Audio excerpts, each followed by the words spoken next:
भगवान जगन्नाथ जी की पौराणिक कथा। एक बार भगवान श्री कृष्ण सो रहे थे और निद्रावस्था में उनके मुख से राधा जी का नाम निकला। पटरानियों को लगा कि वह प्रभु की इतनी सेवा करती है, परंतु प्रभु सबसे ज्यादा राधा जी का ही स्मरण रहता है। रुक्मिणी जी एवं अन्य रानियों ने रोहिणी जी से राधा रानी व श्री कृष्ण के प्रेम व ब्रज लीलाओं का वर्णन करने की प्रार्थना की। रोहिणी जी ने कथा सुनाने की हामी तो भर दी, लेकिन ये भी कहा कि श्री कृष्ण व बलराम को इसकी भनक न मिले। तय हुआ कि सभी रानियों को रोहिणी जी एक गुप्त स्थान पर कथा सुनाएंगी। वहां कोई और न आए, इसके लिए सुभद्रा जी को पहरा देने के लिए मना लिया गया। सुभद्रा जी को आदेश हुआ कि स्वयं श्री कृष्ण या बलराम भी आए तो उन्हें भी अंदर न आने देना। माता ने कथा सुनानी आरंभ की। सुभद्रा द्वार पर तैनात थी। थोड़ी देर में श्री कृष्ण एवं बलराम वहां आ पहुंचे। सुभद्रा ने अंदर जाने से रोक लिया। इससे भगवान श्री कृष्ण को कुछ संदेह हुआ। वह बाहर से ही अपनी सूक्ष्म शक्ति द्वारा अंदर की माता द्वारा वर्णित ब्रज लीलाओं को आनंद लेकर सुनने लगे। बलराम जी भी कथा का आनंद लेने लगे। कथा सुनते सुनते श्री कृष्ण, बलराम व सुभद्रा के हृदय में ब्रज के प्रति अद्भुत प्रेम भाव उत्पन्न हुआ। उस भाव में उनके पैर हाथ सिकुड़ने लगे जैसे बाल्यकाल में थे। तीनों राधा जी की कथा में ऐसे विभोर हुए कि मूर्ति के समान जड़ प्रतीत होने लगे।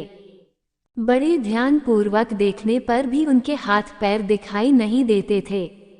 सुदर्शन ने भी द्रवित होकर लंबा रूप धारण कर लिया। उसी समय देवमुनि नारद वहां आ पहुंचे। भगवान के इस रूप को देखकर आश्चर्यचकित हो गए और निहारते रहे।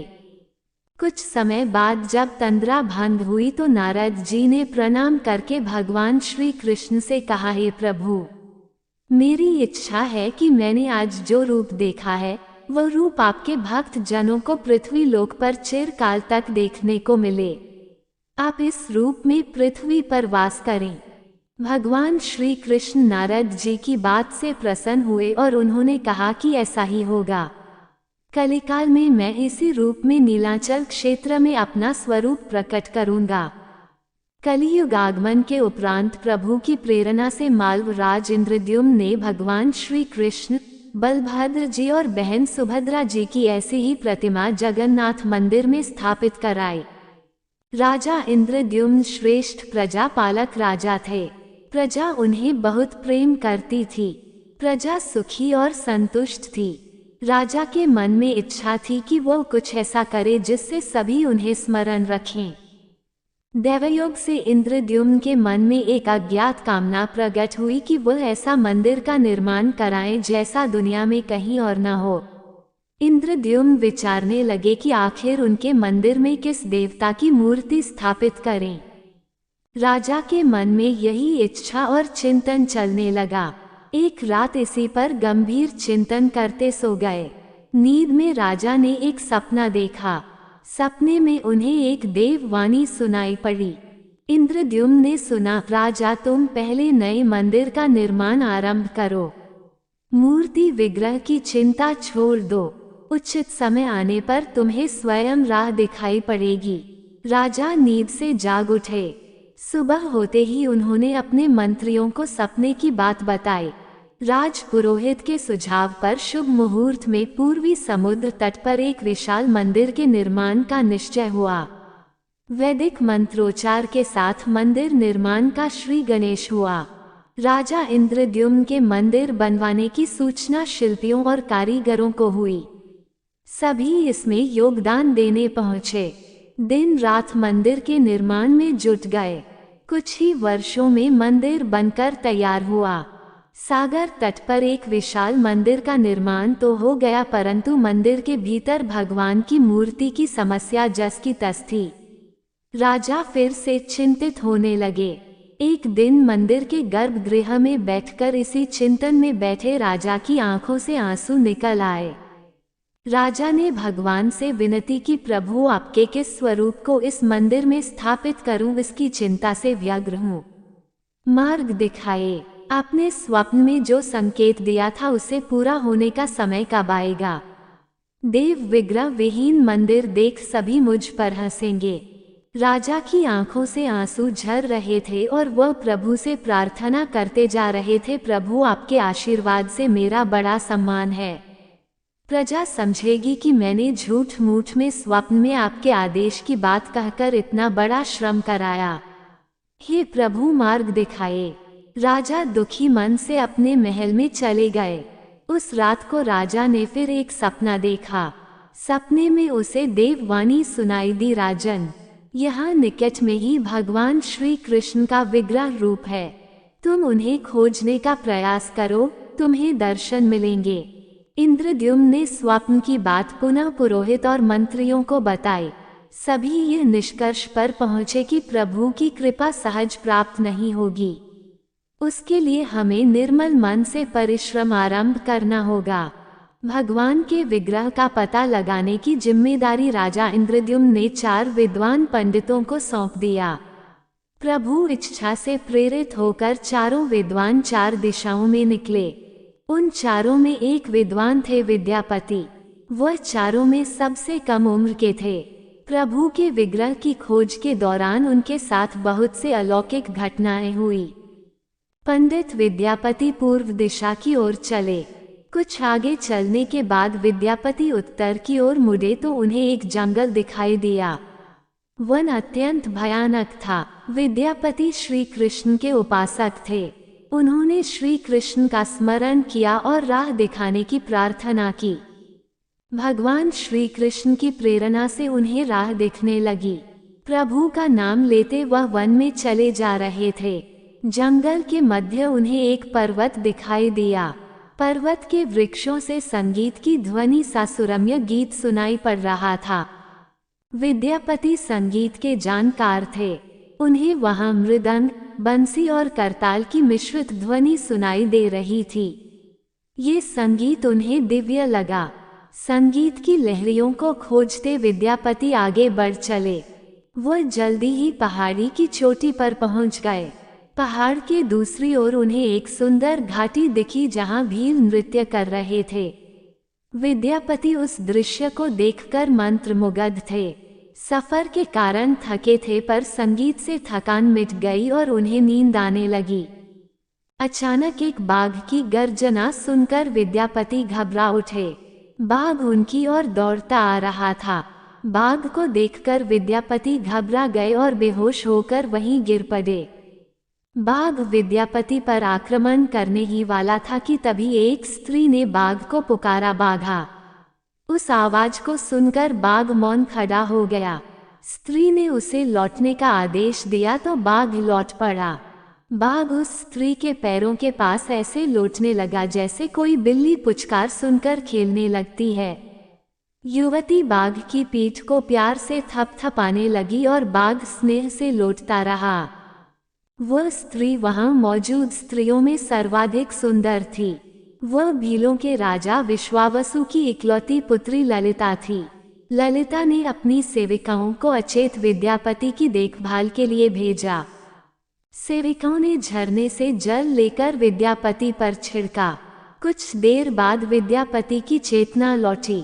उन्हें जल पिलाया गया। विद्यापति यह सब देखकर कुछ आश्चर्य में थे। ललिता विद्यापति के पास आई और पूछा, आप कौन हैं और भयानक जानवरों से भरे इस वन में आप कैसे पहुँचे? आपके आने का प्रयोजन बताइए ताकि मैं आपकी सहायता कर सकूं। विद्यापति के मन से बाघ का भय पूरी तरह गया नहीं था। ललिता ने यह बात भांप ली और उन्हें सांत्वना देते हुए कहा, विप्रवर आप मेरे साथ चलें। जब आप स्वस्थ हों तब अपने लक्ष्य की ओर प्रस्थान करें। विद्यापति ललिता के पीछे पीछे उनकी बस्ती की तरफ चल दिए। विद्यापति भीलों के राजा विश्वावसु से मिले और उन्हें अपना परिचय दिया। विश्वावसु विद्यापति जैसे विद्वान से मिलकर बड़े प्रसन्न हुए। विश्वावसु के अनुरोध पर विद्यापति कुछ दिन वहां अतिथि बनकर रुके। वह भीलों को धर्म और ज्ञान का उपदेश देने लगे। उनके उपदेशों को विश्वावसु तथा ललिता बड़ी रुचि के साथ सुनते थे। ललिता के मन में विद्यापति के लिए अनुराग पैदा हो गया। विद्यापति ने भी भांप लिया कि ललिता जैसी सुंदरी को उनसे प्रेम हो गया है, किंतु विद्यापति एक बड़े कार्य के लिए निकले थे। अचानक एक दिन विद्यापति बीमार हो गए। ललिता ने उसकी सेवा शुश्रूषा की। इससे विद्यापति के मन में भी ललिता के प्रति प्रेम भाव पैदा हो गया। विश्वावसु ने प्रस्ताव रखा कि विद्यापति ललिता से विवाह कर ले। विद्यापति ने इसे स्वीकार कर लिया। कुछ दिन दोनों के सुखमय पल बीते।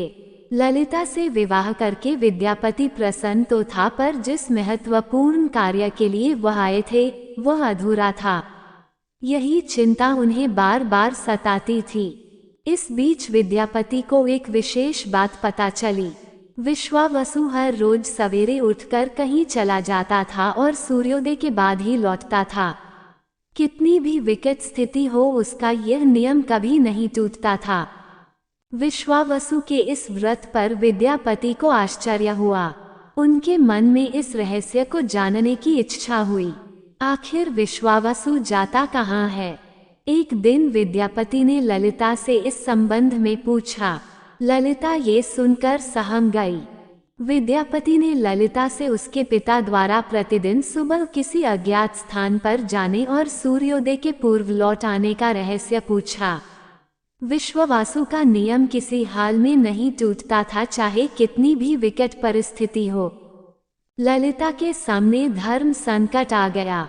वह पति की बात को ठुकरा नहीं सकती थी, लेकिन पति जो पूछ रहा था वह उसके वंश की गोपनीय परंपरा से जुड़ी बात थी, जिसे खोलना संभव नहीं था। ललिता ने कहा, स्वामी, ये हमारे कुल का रहस्य है जिसे किसी के सामने खोला नहीं जा सकता, परंतु आप मेरे पति हैं और मैं आपको कुल का पुरुष मानते हुए जितना संभव है उतना बताती हूँ। यहाँ से कुछ दूरी पर एक गुफा है जिसके अंदर हमारे कुल देवता हैं। उनकी पूजा हमारे सभी पूर्वज करते आए हैं। ये पूजा निर्बाध चलनी चाहिए। उसी पूजा के लिए पिताजी रोज सुबह नियमित रूप से जाते हैं। विद्यापति ने ललिता से कहा कि वह भी उनके कुल देवता के दर्शन करना चाहते हैं। ललिता बोली, यह संभव नहीं। हमारे कुल देवता के बारे में किसी को जानने की इच्छा है, ये सुनकर मेरे पिता क्रोधित हो जाएंगे। विद्यापति की उत्सुकता बढ़ रही थी। वह तरह तरह से ललिता के अपने प्रेम की शपथ देकर उसे मनाने लगे। आखिरकार ललिता ने कहा कि वह अपने पिताजी से विनती करेगी कि वह आपको देवता के दर्शन करा दें। ललिता ने पिता से सारी बात कही। वह क्रोधित हो गए। ललिता ने जब ये कहा कि मैं आपकी अकेली संतान हूँ, आपके बाद देवता के पूजा का दायित्व मेरा होगा, इसलिए मेरे पति का यह अधिकार बनता है, क्योंकि आगे उसे ही पूजना होगा। विश्वावसु इस तर्क के आगे झुक गए। वह बोले, गुफा के दर्शन किसी को तभी कराए जा सकते हैं जब वह भगवान की पूजा का दायित्व अपने हाथ में ले ले। विद्यापति ने दायित्व स्वीकार किया तो विश्वावसु देवता के दर्शन कराने को राजी हुए। दूसरे दिन सूर्योदय से पूर्व विद्यापति की आंखों पर पट्टी बांधकर विश्वावसु उनका दाहिना हाथ पकड़कर गुफा की तरफ निकले। विद्यापति ने मुट्ठी में सरसों रख लिया था, जिसे रास्ते में छोड़ते हुए गए। गुफा के पास पहुंचकर विश्वावसु रुके और गुफा के पास पहुंच गए। विश्वावसु ने विद्यापति के आंखों की काली पट्टी खोल दी। उस गुफा में नीले रंग का प्रकाश चमक उठा। हाथों में मुरली लिए भगवान श्री कृष्ण का रूप विद्यापति को दिखाई दिया। विद्यापति आनंद मग्न हो गए। उन्होंने भगवान के दर्शन किए। दर्शन के बाद तो जैसे विद्यापति जाना ही नहीं चाहते थे, पर विश्वावसु ने लौटने का आदेश दिया। फिर उनकी आंखों पर पट्टी बांधी और दोनों लौट पड़े। लौटने पर ललिता ने विद्यापति से पूछा। विद्यापति ने गुफा में दिखे अलौकिक दृश्य के बारे में पत्नी को बताना भी उसने उचित नहीं समझा। वह टाल गए। ये तो जानकारी हो चुकी थी कि विश्वावसु श्री कृष्ण की मूर्ति की पूजा करते हैं। विद्यापति को आभास हो गया कि महाराज ने स्वप्न में जिस प्रभु विग्रह के बारे में देववाणी सुनी थी वह इसी मूर्ति के बारे में थी। विद्यापति विचार करने लगे कि किसी तरह इसी मूर्ति को लेकर राजधानी पहुंचना होगा। वो एक तरफ तो गुफा से मूर्ति को लेकर जाने की सोच रहे थे, दूसरी तरफ भील राज और पत्नी के साथ विश्वासघात के विचार से उनका मन व्यथित हो रहा था। विद्यापति धर्म अधर्म के बारे में सोचता रहे। फिर विचार आया कि यदि विश्वावसु ने सचमुच उस पर विश्वास किया होता तो आंखों पर पट्टी बांधकर गुफा तक नहीं ले जाता, इसलिए उसके साथ विश्वासघात का प्रश्न नहीं उठता। उसने गुफा से मूर्ति चुराने का मन बना लिया। विद्यापति ने ललिता से कहा कि वह अपने माता पिता के दर्शन करने के लिए जाना चाहता है, वे उसे लेकर परेशान होंगे। ललिता भी साथ चलने को तैयार हुई तो विद्यापति ने ये कहकर समझा लिया कि वह शीघ्र ही लौटेगा तो उसे लेकर जाएगा। ललिता मान गई। विश्वावसु ने उसके लिए घोड़े का प्रबंध किया। अब तक सरसों के दाने से पौधे निकल आए थे। उनको देखता विद्यापति गुफा तक पहुंच गया। उसने भगवान की स्तुति की और क्षमा प्रार्थना के बाद उनकी मूर्ति उठाकर झोले में रख ली। शाम तक वह राजधानी पहुंच गया और सीधा राजा के पास गया। उसने दिव्य प्रतिमा राजा को सौंप दी और पूरी कहानी सुनाई। राजा ने बताया कि उसने कल एक सपना देखा कि सुबह सागर में एक कुंदा बहकर आएगा। उस कुंदे की नक्काशी करवाकर भगवान की मूर्ति बनवा लेना, जिसका अंश तुम्हें प्राप्त होने वाला है। वह भगवान श्री विष्णु का स्वरूप होगा। तुम जिस मूर्ति को लाए हो वह भी भगवान विष्णु का अंश है। दोनों आश्वस्त थे कि उनकी तलाश पूरी हो गई है।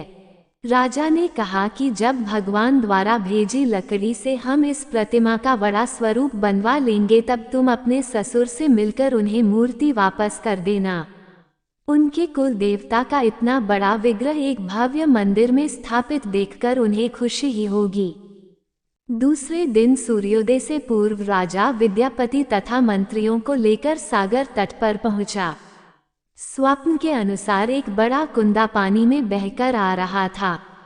सभी उसे देखकर प्रसन्न हुए। 10 नावों पर बैठकर राजा के सेवक उस कुंदे को खींचने पहुंचे। मोटी मोटी रस्सियों से कुंदे को बांधकर खींचा जाने लगा, लेकिन कुंदा टस से मज नहीं हुआ और लोग भेजे गए, लेकिन सैकड़ों लोग और नावों का प्रयोग करके भी कुंदे को हिलाया तक नहीं जा सका। राजा का मन उदास हो गया। सेनापति ने एक लंबी सेना कुंदे को खींचने के लिए भेज दी। सारे सागर में सैनिक ही सैनिक नजर आने लगे, लेकिन सभी मिलकर कुंदे को अपने स्थान से हिला तक न सके। सुबह से रात हो गई। अचानक राजा ने काम रोकने का आदेश दिया। उसने विद्यापति को अकेले में ले जाकर कहा कि वो समस्या का कारण जान गया है। राजा के चेहरे पर संतोष के भाव थे। राजा ने विद्यापति को गोपनीय रूप से कहीं चलने की बात कही। राजा इंद्रद्युम्न ने कहा कि अब भगवान का विग्रह बन जाएगा, बस एक काम करना होगा। राजा इंद्रद्युम्न को भगवान की प्रेरणा से समझ में आने लगा कि आखिर प्रभु के विग्रह के लिए जो लकड़ी का कुंदा पानी में बहकर आया है वह हिलडुल भी क्यों नहीं रहा।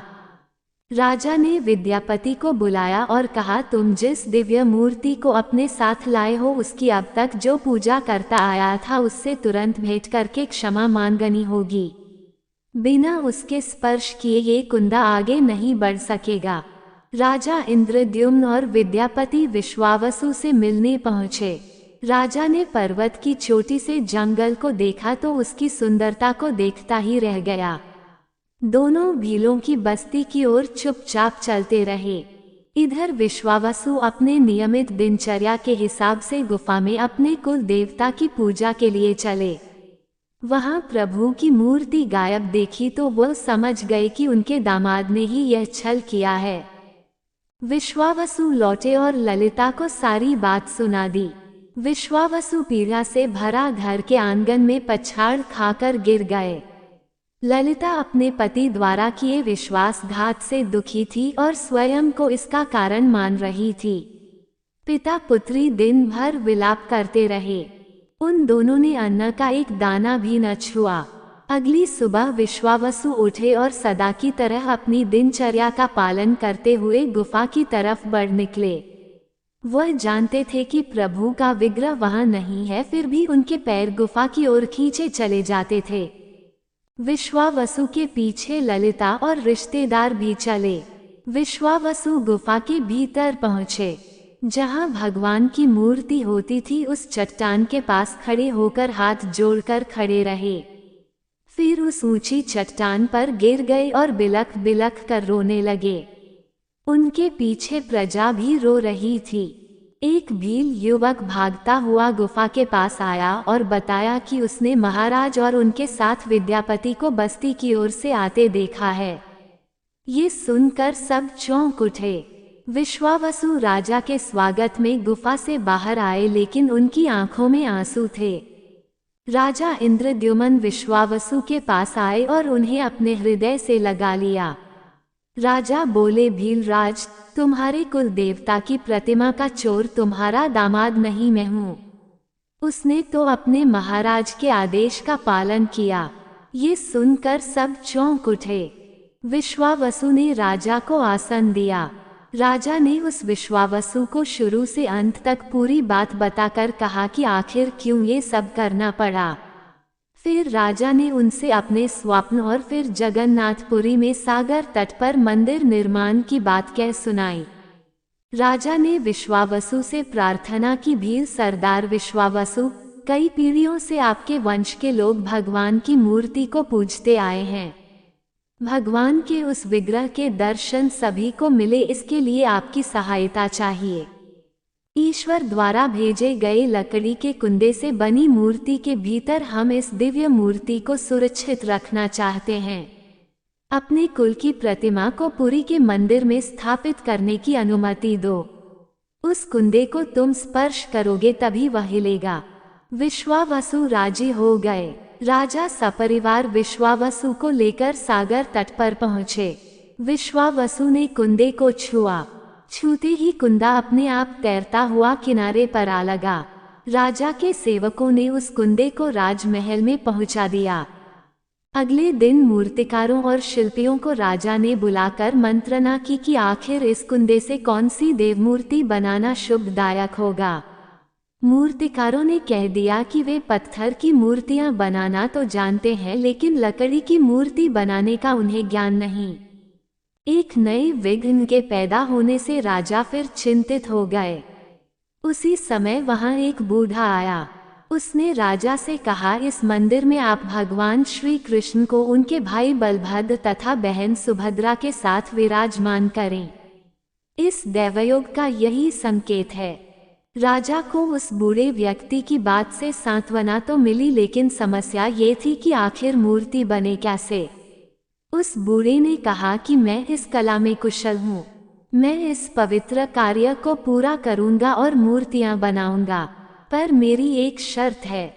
राजा प्रसन्न हो गए और उनकी शर्त पूछी। बूढ़े शिल्पी ने कहा, मैं भगवान की मूर्ति निर्माण का काम एकांत में करूँगा। मैं ये काम बंद कमरे में करूँगा। कार्य पूरा करने के बाद मैं स्वयं दरवाजा खोलकर बाहर आऊँगा। इस बीच कोई मुझे नहीं बुलाए। राजा सहमत तो थे, लेकिन उन्हें एक चिंता हुई और बोले, यदि कोई आपके पास नहीं आएगा तो ऐसी हालत में आपके खाने पीने की व्यवस्था कैसे होगी। शिल्पी ने कहा, जब तक मेरा काम पूर्ण नहीं होता मैं कुछ खाता पीता नहीं हूँ। राज मंदिर के एक विशाल कक्ष में उस बूढ़े शिल्पी ने स्वयं को 21 दिनों के लिए बंद कर लिया और काम शुरू कर दिया। भीतर से आवाजें आती थीं। महारानी गुंडीचा देवी दरवाजे से कान लगाकर अक्सर छेनी हथौड़े के चलने की आवाजें सुना करती थीं। महारानी रोज की तरह कमरे के दरवाजे से कान लगाए खड़ी थीं। 15 दिन बीते थे कि उन्हें कमरे से आवाज सुनाई पड़नी बंद हो गई। जब मूर्तिकार के काम करने की कोई आवाज न मिली तो रानी चिंतित हो गईं। उन्हें लगा कि वृद्ध आदमी है, खाता पीता भी नहीं, कहीं उसके साथ कुछ अनिष्ट न हो गया हो। व्याकुल होकर रानी ने दरवाजे को धक्का देकर खोला और भीतर झांक कर देखा। महारानी गुंडीचा देवी ने इस तरह मूर्तिकार को दिया हुआ वचन भंग कर दिया था। मूर्तिकार अभी मूर्तियां बना रहा था, परंतु रानी को देखते ही वह अदृश्य हो गए। मूर्ति निर्माण का कार्य अभी तक पूरा नहीं हुआ था। हाथ पैर का निर्माण पूर्ण नहीं हुआ था। वृद्ध शिल्पकार के रूप में स्वयं देवताओं के शिल्पी भगवान विश्वकर्मा आए थे। उनके अदृश्य होते ही मूर्तियां अधूरी ही रह गईं। इसी कारण आज भी यह मूर्तियां वैसी ही हैं। उन प्रतिमाओं को ही मंदिर में स्थापित कराया गया। कहते हैं विश्वावसु संभवतः उस जरा बहेलिये का वंशज था जिसने अनजाने में भगवान कृष्ण की हत्या कर दी थी। विश्वावसु शायद कृष्ण के पवित्र अवशेषों की पूजा करता था। ये अवशेष मूर्तियों में छिपाकर रखे गए थे। विद्यापति और ललिता के वंशज जिन्हें दैत्यपति कहते हैं, उनका परिवार ही यहाँ अब तक पूजा करता है। जय श्री जगन्नाथ स्वामी। दोस्तों, अगर वीडियो पसंद आया हो तो वीडियो को लाइक करें और अपने दोस्तों के साथ शेयर करें और कृपया कमेंट करके जरूर बताएं। और ऐसी ही और भी बहुत सारी कहानियों, कथाओं एवं जानकारियों के लिए हमारे चैनल को सब्सक्राइब जरूर करें। धन्यवाद।